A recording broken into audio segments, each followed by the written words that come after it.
Hello ನಮಸ್ಕಾರ, ಸ್ವಾಗತ YouTube channel Kannada. ಇವತ್ತಿನ ವಿಷಯ ಅಂದ್ರೆ ಆಪರೇಟಿಂಗ್ ಸಿಸ್ಟಮ್. ಆಪರೇಟಿಂಗ್ ಸಿಸ್ಟಮ್ ಅಂದ್ರೆ ಏನು, ಅದರ ವಿಭಿನ್ನ ವಿಧಗಳು, ಸೆಕ್ಯೂರಿಟಿ ರಿಸರ್ಚರ್ ಮತ್ತೆ ಹ್ಯಾಕರ್ಸ್ ಯೂಸ್ ಮಾಡುವಂತಹ ವಿವಿಧ ರೀತಿಯಂತಹ ಆಪರೇಟಿಂಗ್ ಸಿಸ್ಟಮ್ಗಳು ಯಾವುದು ಅಂತ ಇವತ್ತು ತಿಳಿಯೋಣ. ಮೊದಲಿಗೆ ಆಪರೇಟಿಂಗ್ ಸಿಸ್ಟಮ್ ಅಂದ್ರೆ ಸಾಫ್ಟ್ವೇರ್ ಗಳ ಒಂದು ಸಮೂಹ. ಅದನ್ನ ಒಂದು ಇಮೇಜ್ ಫೈಲ್ ಅಥವಾ ISO ಫೈಲ್ ಆಗಿ ಜೋಡಣೆ ಮಾಡಿರ್ತಾರೆ. ಆಪರೇಟಿಂಗ್ ಸಿಸ್ಟಮ್ ನೀವು ಲ್ಯಾಪ್ಟಾಪ್ ಅಥವಾ ಡೆಸ್ಕ್ಟಾಪ್ ಅನ್ನ ಆನ್ ಮಾಡಿದಾಗ ಅದು ಬೂಟ್ ಲೋಡಿಂಗ್ ಪ್ರೊಸೆಸ್ ಜೊತೆ ಚಾಲನೆಗೆ ಬರುತ್ತೆ.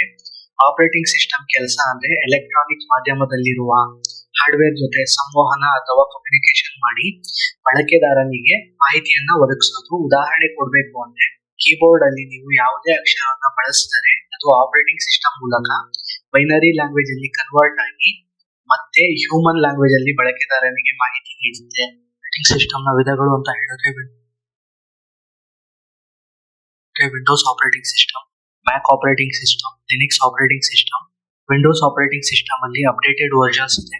ಮೊದಲಿಗೆ ಬರೋದು Windows 1, Windows 3.1, Windows 95, Windows XP, Windows Vista, Windows 7, Windows 8 ಮತ್ತೆ Windows 10, Windows 11. Mac operating system ಅಲ್ಲಿ Cheetah, Puma, Jaguar, Panther operating system, Manjaro ಅಂತ ಆಪರೇಟಿಂಗ್ ಸಿಸ್ಟಮ್ ಗಳಿವೆ. ಲಿನಿಕ್ಸ್ ಆಪರೇಟಿಂಗ್ ಸಿಸ್ಟಮ್ ಅಲ್ಲಿ Linux Mint, Debian, Ubuntu, Arch Linux, CentOS, Manjaro, Fedora, block arch, ಖಾಲಿ Linux, Garuda Linux. ಯಾವುದೇ operating system ನ ನೀವು download ಮಾಡಬೇಕಂದ್ರೆ ನಿಮಗೆ ಎರಡು ರೀತಿಯಾದಂತಹ ಆಪ್ಷನ್ಸ್ ಇದೆ.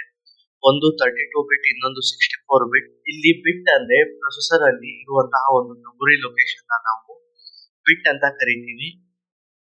ಬಿಟ್ ವ್ಯಾಲ್ಯೂ ಒಂದು ಸಿಂಗಲ್ ಬಿಟ್ ಗೆ ಎರಡು ರೀತಿ ಮೆಮೊರಿ ಅಲೋಕೇಶನ್ ಆಗಿರುತ್ತೆ. ಅದು ಬೈನರಿಯಲ್ಲಿ 0 ಮತ್ತೆ 1.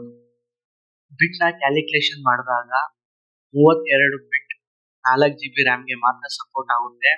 ಆದರೆ 64 ಬಿಟ್ ಅಪ್ ಟು 16 ಎಕ್ಸಾಬೈಟ್ ತನಕ ಸಪೋರ್ಟ್ ಕೊಡುತ್ತೆ. ಬಟ್ ಮಾರ್ಕೆಟ್ ಅಲ್ಲಿ ಮ್ಯಾಕ್ಸಿಮಮ್ ನಮಗೆ ಅವೈಲೇಬಲ್ ಇರುವಂತಹ ರ್ಯಾಮ್ 128 GB. ಈ ಕಾರಣಕ್ಕೋಸ್ಕರ ಆಪರೇಟಿಂಗ್ ಸಿಸ್ಟಮ್ ನ ಡೌನ್ಲೋಡ್ ಮಾಡಬೇಕಾದ್ರೆ ಯಾವಾಗ ನಾವು 64 ಬಿಟ್ ಅಂತಾನೆ ತಗೋತೀವಿ. ಈಗ ಗೊತ್ತಿರೋ ಹಾಗೆ ಲಿನಿಕ್ಸ್ ಕೂಡ ಒಂದು ಆಪರೇಟಿಂಗ್ ಸಿಸ್ಟಮ್. ಅದರಲ್ಲಿ ಬೇರೆ ಬೇರೆ ರೀತಿಯಂತಹ ವಿಧಗಳಿದೆ. ನಾವು ತಿಳ್ಕೊಬೇಕಾಗಿರುವಂತಹ ಒಂದು ಖಾಲಿ ಲಿನಿಕ್ಸ್ ಅಂತ. ಖಾಲಿ ಲಿನಿಕ್ಸ್ ಯಾಕೆ ಯೂಸ್ ಮಾಡ್ತೀರಿ ಅಂದ್ರೆ ಖಾಲಿ ಲಿನಿಕ್ಸ್ ಬೈ ಡಿಫಾಲ್ಟ್ ಆಗಿ ಹಲವು ಸಾಫ್ಟ್ವೇರ್ ಗಳನ್ನ ಹೊಂದಿರುತ್ತೆ.